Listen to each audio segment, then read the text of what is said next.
too, because he has 4 copies of Bioblight. Obviously, we thought that was one of the cards that allow people to skimp on their pack rat numbers. He does have Erebos, the God of the Dead main, and he has 2 copies of Ultimate Price and 1 whip of Erebos. So other than that, he's a pretty typical mono-black Devotion deck. He's playing against Shane, who's playing green-black Devotion, which is basically a mono-green deck splashing black. Yeah, just splashing black for Abrupt Decay and Whip of Erebos. This is playing a lot of fun tribute cards. We'll get to those in a second, but the players here are underway. Cody on the play starts out with just a Swamp and a Guild Gate for Shane. And actually, his temple has not yet been printed. It's one of the 2 that has not. Yeah, and I can't wait for all the temples to finally be printed. I hate having to play these Guild Gates. It is weird to me that there are 8 of them and not 10. So it's like, well, you're playing Golgari. I'm sorry, you're one of the guilds that does not get to have a temple yet.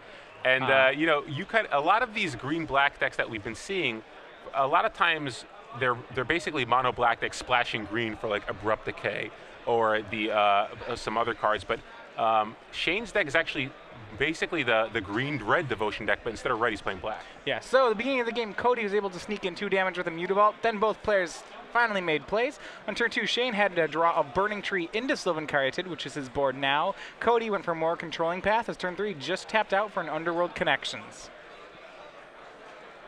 So it looks like both players mulliganed a lot this mat game. Shane is at 4 cards, Cody is at 5 cards. Although Cody has Underworld Connections to kind of get him back into it. Well, that's going to be huge. But he is under a little bit of pressure. Shane, next turn, did play a Guild Gate and a Voyaging Satyr. So Cody does get an extra card off that Connections, but he's got to deal with the board right now, as he is certainly on the defensive. Yeah, so, you know, you were looking at Shane's list. Shane's got some interesting cards in his main deck. He's got 4 copies of Sylvan Primordial, which is actually a card that I think is really, really good against Mono Black Devotion because it can go after the land that has an Underworld Connections on it. It's a big, beefy threat. It searches out land from your deck. So it's kind of a really good mana sink for a deck like Shane's.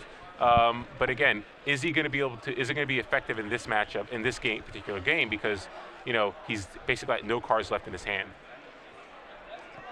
So it looks like that might be an alternate art Elvish Mystic in play. I haven't actually seen that before. Not quite sure what that card is, but it's a 1-mana creature, so I'd imagine it's Elvish Mystic. Yeah, so Cody continues to develop here as he takes hits from Burning Tree Emissary. The Mutavault's actually keeping off Voyaging Satyr, so he's able to keep himself at a healthy 15 life. But no, going back to Shane's deck, it is base green. He's playing a lot of interesting cards like Nessian Wild's Ravager. In addition to that, Nessian Demolac, which that's the card I personally had to look up. It's one of the uncommons. It's a 3/3 for 5 with Tribute 3 that if you don't pay the tribute, it blows up a non-creature permanent. So that can, once again, another one of those Sylvan Primordial style cards, which could be pretty good here. Wow, so yeah, Shane definitely taking advantage of some of the new Born of the God cards. He's not really putting that much pressure. He's got a lot of mana creatures in play, but Cody's, you know, just drawing cards with the Underworld Connections. He's got a Gray Merchant in his hand to kind of recoup some of the life that he might be losing. I think, yeah, Cody's still in fine shape here. Looks like he's going to play a second Underworld Connection here to kind of get him a little more advantage. More cards because he could drop down to 12, but he's really not under that much pressure. It's just mana creatures and a Burning Tree on Shane's side. Yeah, Shane can basically attack for 4 here, dropping Cody down to 9. If he activates the Connections, I'll drop him to 8. But again, I think Cody knows that Shane's deck doesn't have a lot of reach. It's a mono green deck, so it's not like he has to worry about you know, haste creatures or something. Yeah, like Cody has a pair of Gray Merchants in his hand, so he's able to go pretty low right now. As Shane actually is just on the enablers half of his deck. He hasn't really hit the threats side of things. So it looks like that is actually what's going to come down here. We're going to see a Gray Merchant come down, gain Cody 6 life, and bringing up to 14, dropping Shane to 12. So we could just see the Gray Merchant kill here.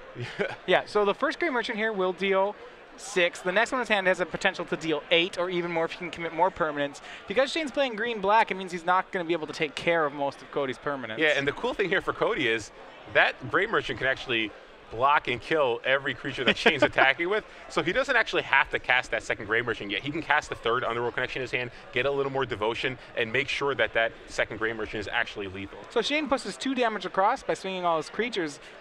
The Burning Tree Emissary is eaten by a Gray Merchant, but Shane's going to go ahead and replace it with another Burning Tree from his hand. But the life totals now are a much more equal 12 and 11. And yet another Underworld Connection. So, well, his deck certainly is redundant. So it looks like it looks like he is just going to cast a second Gray Merchant here, dropping Shane down to 4. Yeah, Black Pills now are 19-4. The two Gray Merchants have swung the tide back in the favor of Cody Howard. And it's going to be tough for Shane to come out from under this, especially when Cody's drawing 3 cards per turn. Yep. So Shane here, not really much he can do. Looks like he's going to draw. Could this be an Arbor Colossus? Yep, exactly. And it's Arbor Colossus. Good threat, little late on the threat, as Cody has had time to find an ultimate price. Yeah, he does have Nylea, God of the Hunt, so if he's able to draw a Nykthos and Nylea, maybe he can start push through some damage. But again, Cody is drawing 3 cards a turn basically. If he just finds a 3rd Gray Merchant here, the game's over. Yeah. And Cody really has put on a clinic of the strength between Gray Merchant and Underworld Connections. That kind of that really fuels this engine right now that really can be a backbone of the mono black deck. Definitely. And, this is the thing where I actually wonder if Cody would have been better off just casting both his Underworld Connections last turn and then making sure it was lethal this turn. Because, obviously he's still in really good shape, but the game's going to go on for a couple of more turns, it looks like. Yeah, but removal spells will go flying. Cody throws an ultimate price at the Arbor Colossus. Gray Merchant, and Mutavault now attack in. And actually, Cody has the larger creatures, as all Shane has is Mana Dorks. He's going to be forced into some chump blocking. So, yep, it looks like that's exactly what's going to happen. He's going to take 2 from one of the Gray Merchants, but 3 creatures are going to try to try to gang block the Gray Merchant, and Hero's Downfall will take out the Burning Tree. So, yep, pretty devastating turn here for Shane. He's going to lose 3 of his creatures. He's only going to have an Elvish Mystic left and a Sylvan Caridid, or 2 of his creatures, rather. Yeah, so he has 2 creatures left. Cody will have 3 attackers next turn. Shane is at 2, and he's facing down what appears to be a lethal attack next turn, unless he can draw a blocker. And you can see he's looking around for the turn. His opponent's at 17. Things are grim for him here. Polukranos. Yeah, it could be a Polukranos. We'll see. I mean, it is Whip of Erebos. Whip. That would be helpful a while ago. Problem Shane never really found the big half of his deck. He just found the mana enablers. He saw 1 Arbor Colossus as his fatty. That's it. Yeah. So that Whip will only actually gain him 1 life on the swing. Cody's fine with that. He's going to activate Mutavault and repeat the swing from last turn. That's 2 Gray Merchants and a Mutavault.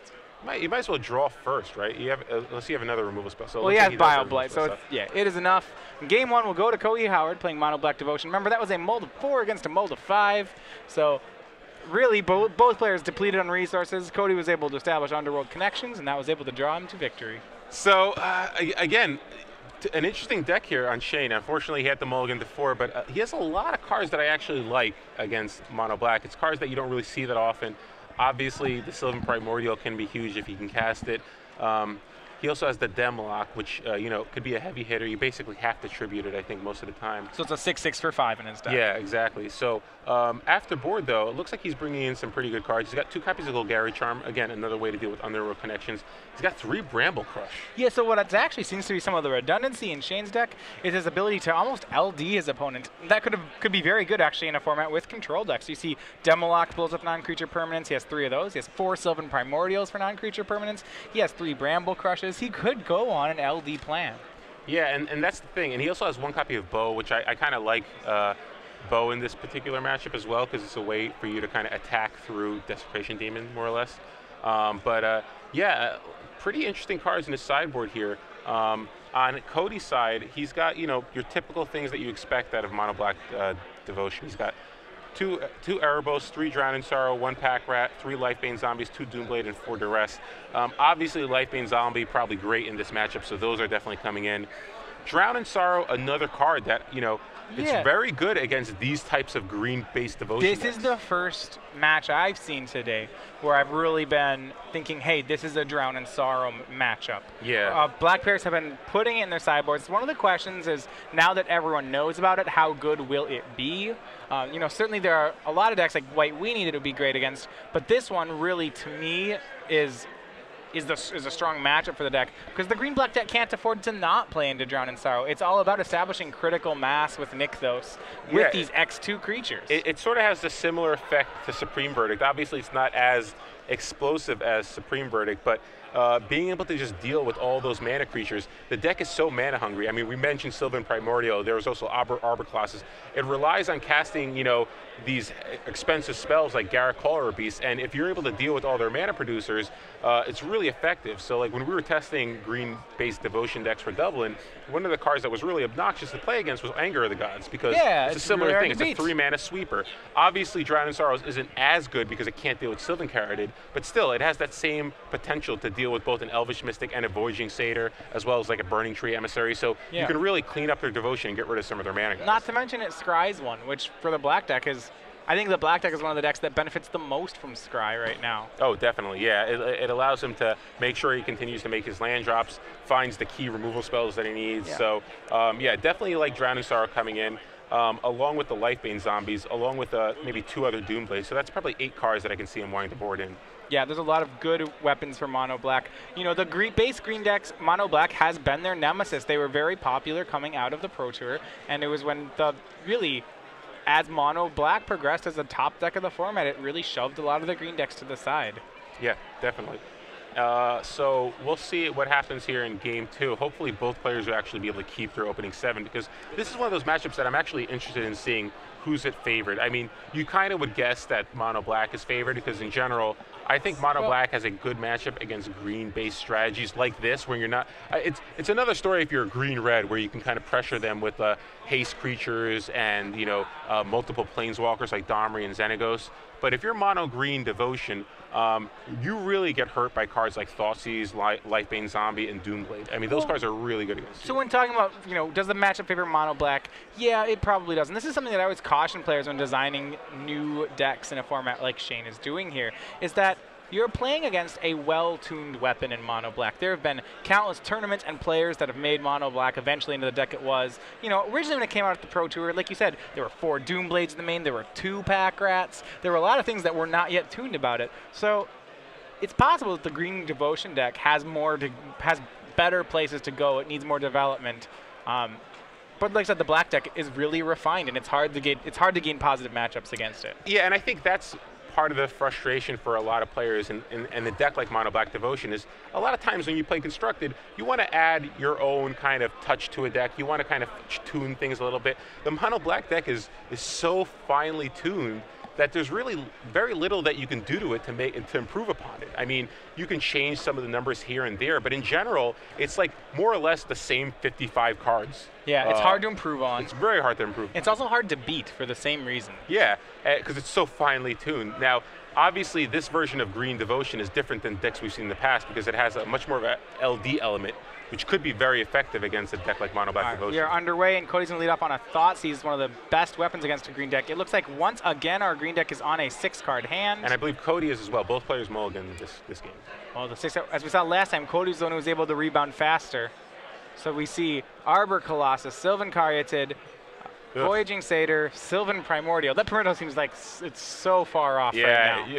Thoughtseize on your Caryatid, it just seems like such a beating when you have a hand like this.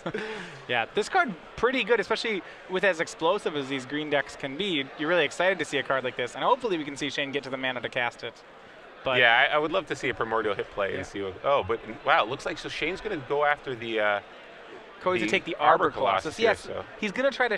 Last game we saw Shane get stranded with the all mana creatures, nothing to cast board state. And it looks like Cody's going to try to stick Shane in the same place this game by taking Arbor Colossus. Yeah, so my guess is that he also has probably a Desecration Demon in his hand. Well, he has a Drown in Sorrow in his hand, so it looks like he might just try to get the Voyaging Satyr, keep Shane off mana, and just buy time. Again, this is one thing we mentioned. Drown in Sorrow won't kill the Caryatid, so Shane will still have access. He'll still be able to develop his mana base a little bit. Looks like he drew the new card. Yeah, it's Elvish. No, he has Elvish Mystic and Voyaging Satyr. So the Drown in Sorrow, if he plays out his hand, will still be real good. No, I think he got the Demolock. Yeah, I think he drew a Demolock for that. Bile Blight takes care of the Voyaging Satyr, and I think you're absolutely right. It's a Nessian Demolock. So let's see here. Oh, Burning Tree Emissary. He's got to nick those in play. Unfortunately, it won't get the mana to cast the Demolock. Yeah, it won't net him mana yet. He still needs one more card's worth of mana. So we'll see his hand, yeah. And he thought about it, thought he might have it, realized he doesn't. His hand is Demolock, Burning Tree Emissary, Primordial, and he's opts to cast the Emissary anyway. I think that's okay. I mean, not really doing much else there. You might want to try to sandbag it in case you draw a second. Yeah, so you I don't think lose. it's fine. It protects him against cards like Devour Flesh as well. Yeah. So it looks like Cody could play a Desecration Demon right here, especially if he took the Arbor Colossus on turn 1. You'd figure he probably has one in his hand. But well, yeah, Arbor sure. Colossus is one of the best answers to Desecration Demon, and you're absolutely right. Turn 4, it's Desecration Demon for Cody Howard. So let's see, can Shane draw another mana? Burning Tree would be a good draw here too. Allow him to activate Nykthos this turn, but nope, it looks like he just drew a Voyaging Satyr, which again will play right into Drowning Sorrow. Yeah, and he's going to have to make the play. And now I would expect to see Drowning Sorrow on Cody's side. Yeah, this is going to be a brutal turn here for Cody. He's going to be able to take out 2 of Shane's creatures, and now Desecration Demon. It's unlikely Shane can afford to sacrifice the Caridid. Yep, Drowning Sorrow is cast. It's -2/-2. It'll take care of 2 of Shane's creatures. Cody will get a scry 1. A consolation for Shane here is that Cody does not have much else in the way of action outside of that Desecration Demon. Although he did keep the card on top, so that's not good. So Drowning Sorrow does shrink the Desecration Demon, so it's only going to swing over for 4. So that's another small consolation, I suppose. So Shane is going to drop to 16 here. He's still got those fatties stuck in his hand. If he draws a 5th land, it looks like that might be the Elvish Mystic. So not a land. He couldn't get that 6/6 or the 5/5 or the Demolock into play.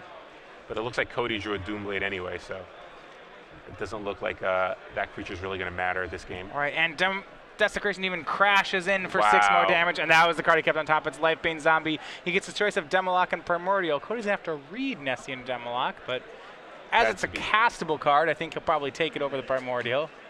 Yeah, especially since he has a Doomblade in his hand. I mean... Okay, so he's going to take Primordial. Not worried about his non-creature permanents. Yeah, I guess he doesn't want to... He wants to make sure that that doesn't come into play. He doesn't care about the 5. It's going to be a 5/5 and then it's going to get killed, so it doesn't really matter.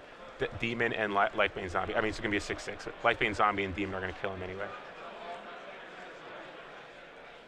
And he'll go ahead and cast Nessian Demolock. Shane finally getting to 5 mana, gives his opponent the option.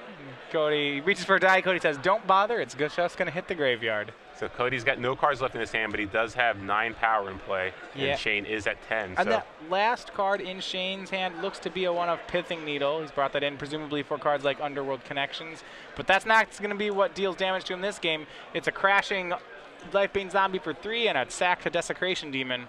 Puts Shane at 7, and the Demon is now lethal. Yeah, and this is one of the reasons that I gave up on playing green-based devotion decks. Like, Lifebane Zombie is just so good against you.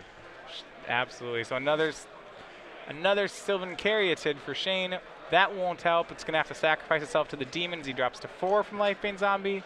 And now he's under the Abyss. Yeah, and Shane just got stuck on mana. He hit the mulligan again this game, stuck on mana. Had a bunch of fatties in his hand, and not much he can do in this game. So Shane Giachetti falls to 0-2 to Cody Howard. And Cody Howard moves on to 9-1, and now he secures himself a place in the top 8. Yeah, so Cody, Howard over Giachetti 2-0 in a pretty quick 2 games. Seems like Giachetti's deck never really got going there. You know, especially with those green devotion decks, they really are about this critical mass. So when they don't mulligan particularly well, and we kind of saw why there. He was able to get mana accelerants, things to ramp into, and lands. He was always missing one of those pieces, and his draws never really exploded like he wanted them to. Yeah, and you know, we talked about this earlier in the day. You know, green-based decks. When the most popular deck and the most powerful deck in the format is mono black, and you have to contend with cards like Thoughtseize, Doomblade, Lifebane Zombie, Hero's Downfall, I'm not sure you can afford to play a deck that's just so heavy green and doesn't have like the Planeswalkers or the aggressive cards like a green-red deck, you know. But all right. So Cody Howard, we have at least one mono